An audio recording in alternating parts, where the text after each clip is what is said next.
Hey everyone, it's DFA, welcome back to the channel, and today I am super excited to be bringing you the third Tech Tree review on the channel. It's going to be about a super exciting line, the French destroyer line, and as always I will be showing you the tier 10 to the tier 6 to tier 10, explaining you how they work and showcasing different aspects of the playstyle through those ships reviews, and I will close with a dedicated gameplay for the review of the line. Without further ado, let's get started with the tier 6. So we start with Le Guépard, tier 6, essentially, so the general characteristics of the French destroyer lines. They are contre-torpilleurs in French, so that literally translates it to against destroyer ships that are designed to go against other destroyers. So they are typically faster than anything they will meet, have larger and more guns than anything then they will meet, so they can actually hunt down any other destroyer that they would meet. That also means that they are a little bit bigger and a lot less maneuverable. And you are seeing that in action with the Fantasque here. Essentially, those ships are, unlike the name says, so they're not really contre-torpilleurs in the game. They're not meant to go against destroyers. Instead, you kinda have to play the tier 6 a bit like some kind of a mini light cruiser. Because, although the speed is actually quite average on that thing, I think it's at 35 knots stock, the maneuverability is absolutely abysmal for a destroyer. The concealment is not really good, and yes, the guns are actually pretty good. The DPM is actually fairly good, almost best at the tier, but they do not rotate very quickly, so you see that in action now. So you kind of have to anticipate your engagements, and that's what you saw me do there. I do not enter the cap. I know that I'm going to have another destroyer there, and it was actually faster than me, so it was getting there faster. So I know that I'm not in an ideal position because I'm not super maneuverable. There's a cruiser behind it, so I'm disengaging. I'm using my concealment and my speed to find another target, and this Andrea Doria is already busy with another engagement, and this is why I chose to focus. So it's really more about playing them like light cruisers than actual real destroyers, and especially do not really engage other destroyers with those things in a 1 versus 1 in a cap. You will get deleted 100% guaranteed. So in the meantime, I am back into my normal position where you are supposed to play Le Guépard, which is actually support second line using your actually pretty decent mobility with the engine accelerator and your decent damage output, and you get rapid reload on top of it to be engaging those ships, inserting yourselves into engagements that are already ongoing, ships that are not paying attention to you and running away from dangerous engagements. So it's really like play them like a mini light cruiser. So now we can actually go back to hitting the Nuremberg that we were hitting a little, that we actually run away a little bit before, but the Congo there, it's actually a very nice, completely immobile target, so I'm going to focus on this one for the time being. And also again, if I decide to engage him, I will not be the first target he has in sight. There will be a cruiser between me and him, so essentially I'm relatively in a safe position. Activate rapid reload, and let's see if we can actually set him on fire. So that's kind of what we do with this thing. So you really tried to dictate the engagements, and you don't want to be too much of the center of attention, at least not at tier 6. This changes later on in the line, and you will see why.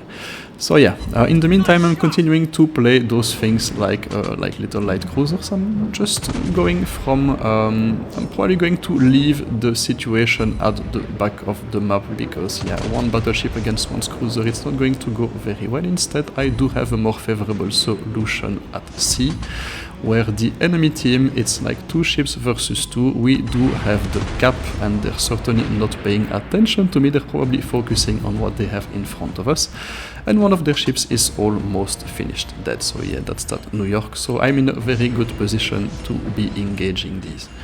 There's a Black Dallas coming to us, but I'm not super worried about him, to be honest. Typically, yeah, it's not in a position to be firing at me for the moment. It's going to change right away, but the Black Dallas is not such a dangerous ship, and we are in a position to be sending torpedoes that will certainly take him down. So, time to talk about Le Guépard. So, yeah, so as I said, the French destroyers, their general characteristics are those of super fast gunboats, and Le Guépard does have that gunboat dimension. I forgot to mention something. I'm supposed to be using my AP a lot more than what I did in that gameplay, because the AP shells on these guns are actually great. So they do actually meet the requirements of being gunboats, but they're certainly not designed to be challenging caps to go against other destroyers, and the Tier 6 does not really have the speed to be engaged in flanking scenarios. You kind of have to play second line disengage for every engagement that does not look super favorable to you, and try to survive like that. It's not a pleasant ship to play. It took me quite some time to get used to the playstyle, and the playstyle is actually going to change quite dramatically higher up the tiers, and we will get back to that. So Le Guépard, I'm going to rate it at 1 star out of 3. It's really not the brightest star in the line. And what do we have at tier 7? We have Le Vauquelin, and Le Vauquelin, yeah, it's not fundamentally different from the tier 6 Le Guépard. It kind of has a bit more HP, that's good. The mobility and maneuverability stats are pretty much identical. Top speed, it's still fairly low at 35 knots. So here I'm able to get into a flanking position, because there was absolutely no DD on my side, and the cruiser is very friendly towards me. It's absolutely not helping me at all. It's not trying to hunt me at all, sorry, but yeah, you're now meeting Atlanticos and Bismarcks on a daily basis. So what do we get? You get the guns are a little bit better, a little bit more range, a little bit more DPM. We also get a little bit more torpedo range, and that's about it. So it's I would say, a minor upgrade over a ship that was already fairly mediocre, and at tier 7 you're kind of starting to meet the bad boys, and you have some really good other DDs in the area. So yeah, it's not I think it's a very appropriate use of your free XP. Of course, you do what you want with your free XP. If you want to waste blueprints on that thing, it's your responsibility. But just be aware that it's not a very good ship, and the playstyle that you had at tier 6, it's going to be even more challenging at tier 7, and especially against tier 8 ships, because those are effectively able to catch you and to hunt you down. Absolutely no problem. So yeah, I'm going to be finishing that Atlantico. I might actually speed that up a bit, because it's going to take forever. Yes, I do have a rapid reload, but yeah. I mean, that's kind of the position you want to get into with French DDs. Be at the back and trying to be as annoying as you can, but honestly, you will see that in a minute. It's a lot easier to be done higher up the tiers, and that Atlantico finally paying attention to me, and this is where things can get very tricky for any gunboat. No, I'm still safe. But yeah, I think this one will be for me. It's okay. So we finally take him down, but Vauquelin, it's a bit less than 1 star. It's really not good, and honestly skip it, because the rest of the line is absolutely fantastic. And here we are finally. This is where things get super interesting, and frankly the line becomes incredibly fun to play. Tier 8, Le Fantasque. That roughly translates into English by being like whimsical, capricious, I feel like fantasy. There are elements of that. It's kind of difficult to be translating the meaning of that French word exactly or precisely into English, but it's really a fitting name for a ship. because yeah, what you are essentially getting from the Vauquelin and Guépard, it's a major speed increase from 35 to 41 bays, and with the engine accelerator you're now rushing at 52 knots, and that's allowing you to start setting up ambushes and reach early positions that other ships are absolutely not expecting you to be in quite early on. So for example, we do have Kageros and Benson in front of us, and the Kagero is not a particularly fast DD. So by going there, I'm avoiding the cap. I'm running away from my team. I want to get into really want to get into a flanking position. And you see that Kagero is totally not expecting me there, and that is the first ambush I will actually lay in the game. I use my rapid reload to punch him in the face as much as I can, and before I run away. And honestly, this gameplay is a perfect illustration on how you have to play that ship. You have to be, how would you say it? You have to do everything you can to make the enemy team play badly. So what you want to do is you want to set up yourselves in completely unexpected positions, and you want to create as much chaos as you can there. Ping as many targets as you can, and you want as many as you can to be focusing on you or following you or start doing or turning around while being completely yeah, and you see that's exactly what's happening there. That Benson is actually following me, and spoiler alert, it's going to be doing that for quite some time, because at 52 knots he has absolutely zero chance of catching me. And it is where the fun begins, that Borodino is doing what he should be doing, bow tanking to my team, and I'm going to tease him a little bit. Come join me, come, yeah, there you go, that's it. You see, he's completely losing his focus to my team. He's absolutely not a position to be hurting me, because that's not his pathetic secondary turret at the back that's going to make any difference. But really, at the moment, I'm already immobilizing 2 enemy ships of the enemy team, and the Borodino is starting to turn right in front of my team. Time to move to the next one, the Anhalt. So I'm exactly where I have to be in that gameplay, right behind the enemy lines. This one is actually hitting me, but no worries, I can actually dodge. The ship is actually not too bad for that. Rapid reload again, and yeah, let's see how much how much chaos and misery we can actually cause behind the enemy team. Because yeah, Fantasque, it's really what you should be doing with it. It's really the playbook for higher tier flange destroyers, and it's what they were meant to be doing in the first place. You see the enemy team. They're essentially all looking at me or trying to do things to me, while my team are simply punching them in the face. And yeah, I'm going to disengage because I'm attracting a little bit too much attention right now. And so we're going to pause a little bit, reset our concealment before we can start playing the rabbit again. And you see that's, yeah, I mean, honestly, you will hardly find anything more fun to play in the game than these ships. It's it's really amazing. It's really amazing. So yeah, I think yeah we should be more or less ready right now. The Benson, yeah, poor Benson, he's still following us, the poor guy. And you see that the enemy team, they're completely yeah, now the Monarch is following us as well. So I'm not going to be engaging right away. I'm going to take a little bit more, put a little bit more distance between the two of us, and while he is chasing us, he's not really paying attention to the rest of my team. Turning around, might it be for me or might it be to rejoin the game and be actually useful? I'm not so sure, so let's wait a little bit. Yeah, there you go.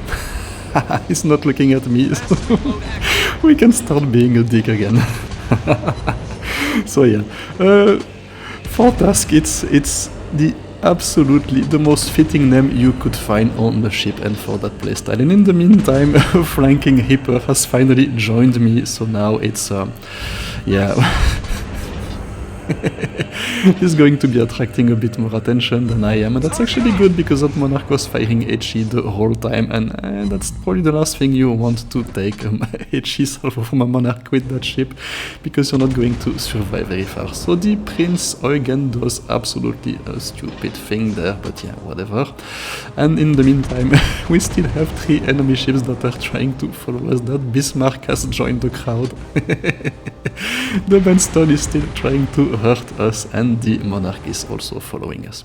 So there you go, that's kind of the playbook for these ships as of now. You kind of get the idea, so it's really about playing the rabbit as much as you can and making the enemy team do stupid thing. A little bit lucky there, I didn't want to be hit by those ships, but there you go, time to disengage. So yeah, you're not going to be looking for your individual performance, it's really about making the enemy team do mistakes, commits to losing their focus, losing their positions, and just watch the teaser that I published before that Tech 3 review. It is another example of that kind of strategy, because it's, yeah, at any moment in the game half of the enemy team was focusing on me and was either turning or not in a position to be dealing damage to my team, and so yeah, really that's Fantasque. I think I achieved that grind with something like an 80% 80% win rate, and I did half of the battles with the ship that was not edited because lack of blueprints. Yeah, just like you, I also suffer from the lack of blueprints, and sure enough, the Benson, I hope that catching me was actually worth it. I'm really sorry for being a dick. It's an absolute... It's an easy 3 stars out of 3 for me. It's just such a powerful ship, a fun ship if you know what you're doing, if you're willing to take the time to experiment a bit with that playstyle. Ah, la la la la, what a fantastic machine. And stay with me, because it's not over. And here we switch to the press account for the Mogador. I will explain a little bit later why when I debrief the line. So what are we getting with the tier 9 Mogador, and why do I say it's not over? Well, first of all, it's a bit faster than the Fantasque. You're getting a 3rd rapid reload charge and a 3rd engine accelerator 3, so yeah, even more damage potential. The gun range jumps to 10.5 kilometers base, so that's the highest range of any DD at tier 9, and you now have 8 guns instead of 5 for double turrets. So yes, they do reload a little bit slower, but still it's a substantial DPM increase from the tier 8 Fantasque. So the playbook is still going to be the same. I want to get into a flanking position, but yeah, I'm not going to, yeah, there you go, that's, there's a DD, immediately I'm disengaging DD and cruiser. I do not even want to get into a competition with these, and this is where Mogador gets really interesting, because a bit like the Fantasque, you saw me do that in the previous gameplay. What you also have to do with French DDs is try to set up ambushes. Try to master the art of setting up an ambush, and yeah, not eating an island is also quite nice. I think I've done that in every single gameplay so far. Yeah, kind of, I think. You haven't seen it in the tier 7, but I probably did it anyway. So yeah, that's just me, I'm sorry. The tier 9 Mogador, so absolutely exceptional ship, and we're going to set up an ambush here, because going into that cap to face that DD would absolutely be useless, and I'm going to set up a path for the DD to my enemy battleships. I'm going to wait here quietly. I'm not going to attract too much attention, but I'm going to set me in a position to be, yeah, there you go, the Fletcher is going for the battleship, and yeah, it's an Atlantico, so it's probably not the first target I would be picking anyway. But yeah, it's just, yeah, voila, he's trying to hit that battleship, and I'm going, that's where I come into action. So as soon as he has fired his torpedoes, I actually engage, and I'm simply going to wait him out, because you remember, I do have an amazing range with my guns. I can actually put me out of harm's way with that cruiser. And yeah, I'm simply going to wait for that ship to come out. So the Atlantico has taken a salvo of torpedoes, but that ship is going to get a little bit of surprise because I'm certainly not going to run away from him. And sure enough, here we are, rapid reload, and you see the 8 guns in action, so they can slap DDs for quite a lot of damage now. So one rapid reload charge is actually kind of enough to be deleting an entire enemy DD if you manage to connect your ship. So the Mogador, it's still not a very good DD fighter, simply because all the DDs you will be meeting have smoke, as you have seen, and you don't have the sonar, you do not have the any radar, or you do not have any means to be fighting them if they are in smoke, and your maneuverability will not let you dodge torpedoes if they decide to shoot you at a very close range. So yeah, they're kind of the only scenario where they're actually good at fighting DDs is where you manage to ambush them, a bit like what we have done here, because for the rest, if you don't take them by surprise and you simply confront them one-on-one in a cap, you will get deleted. So time to set up the second ambush. I actually wanted to ambush the Dutch cruiser who was close to an island, but yeah, unfortunately it's not going to fly. He was deleted in the meantime. So a couple of things with Mogador, a bit like the Fantasque, it gets torpedoes on both sides of the ship, and it's actually my first battle with it. Yeah, but unlike the Fantasque, it gets 5 on each side, so it's not like 6+3, it's like 5+5, so you're losing a little bit of torpedo DPM on one side, unless you can actually turn around and manage to shoot a salvo from the other side of your ship, and there you can actually deal a substantial amount of damage to targets that are not expecting you, and typically CVs are your kind of a good candidate to be setting up an ambush, because those are typically not expecting you to get close to them as early in the game, and especially as quickly. Because yeah, you're going at more than 53, 54 knots with that thing, if I'm not mistaken, so it's really super fast. And yeah, so that game is already over. I think Mogador is still an upgrade over the Fantasque.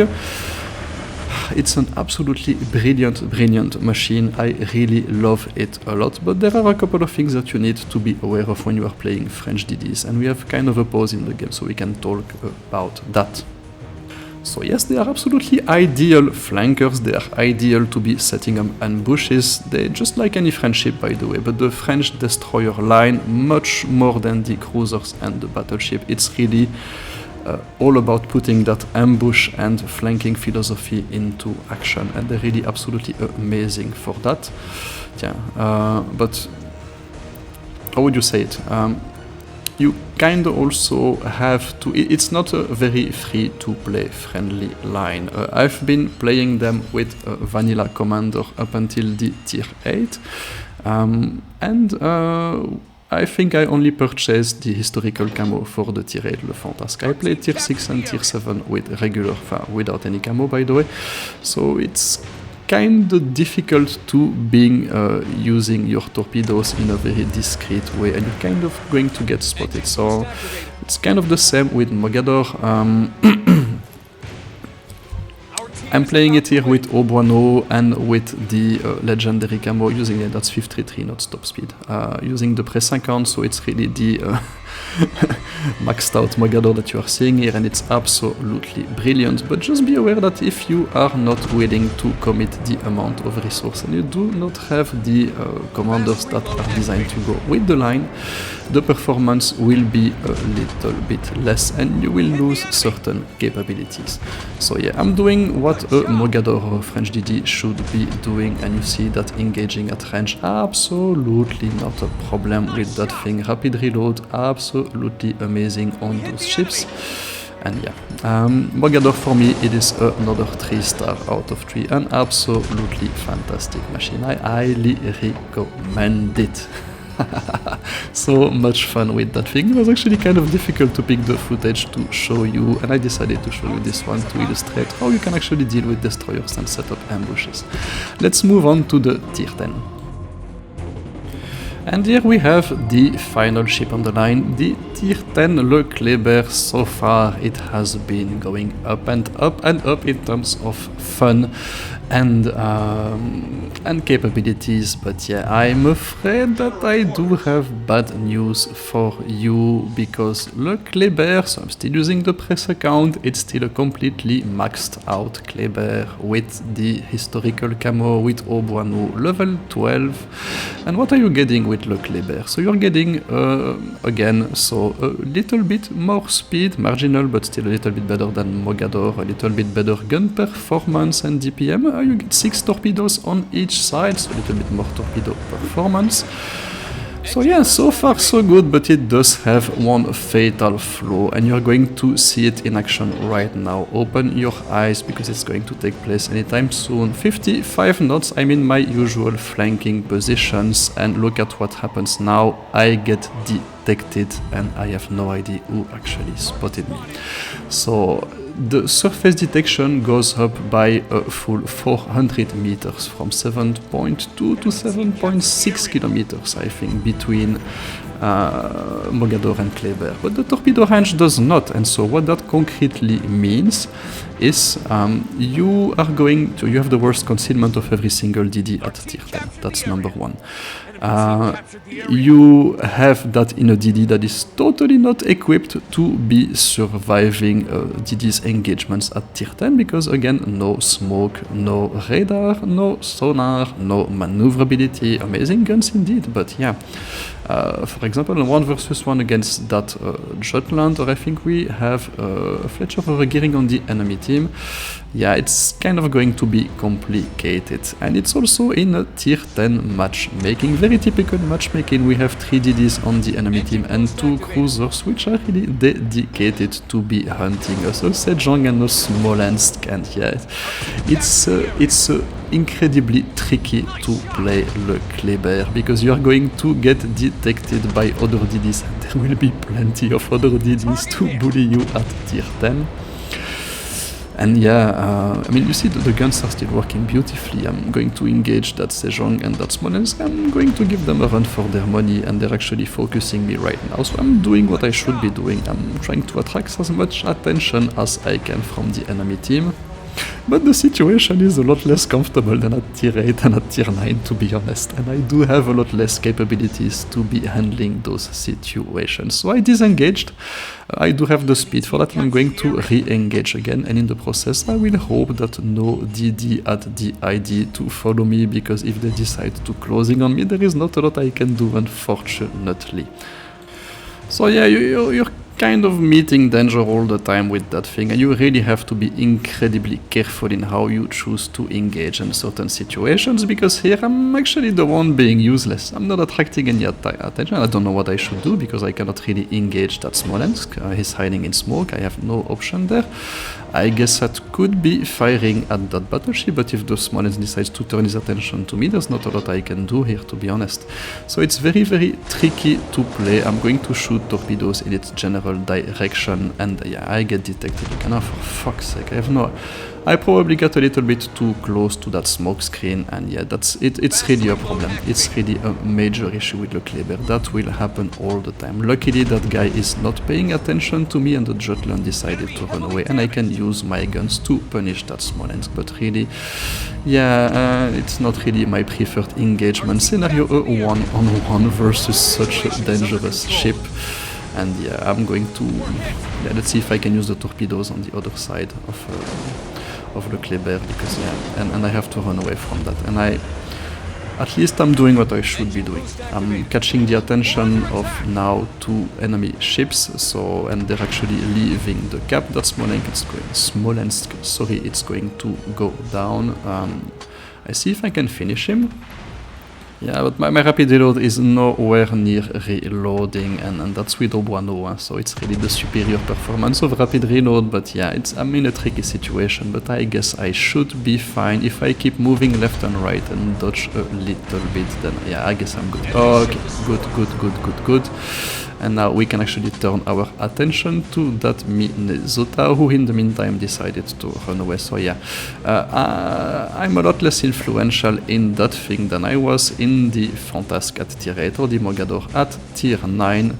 And yeah, the decrease in or the increase in surface detection and yeah, with the lack of increase of torpedo range means I am going to get detected almost every single time when I fire one volley of torpedoes, and 100% of the time when I fire the second one, I turn around to fire the second one. So that's always going to put me in a tricky situation, and yeah, you're kind of, but not quite, going back to the situation you had at tier 6, where you kind of have to play support and second line a lot of the time, but you do have the mobility to be still getting into very, very dangerous and surprising positions. So it can have its moments, but it's certainly not as dominant as the tier 8 and the tier 9 were.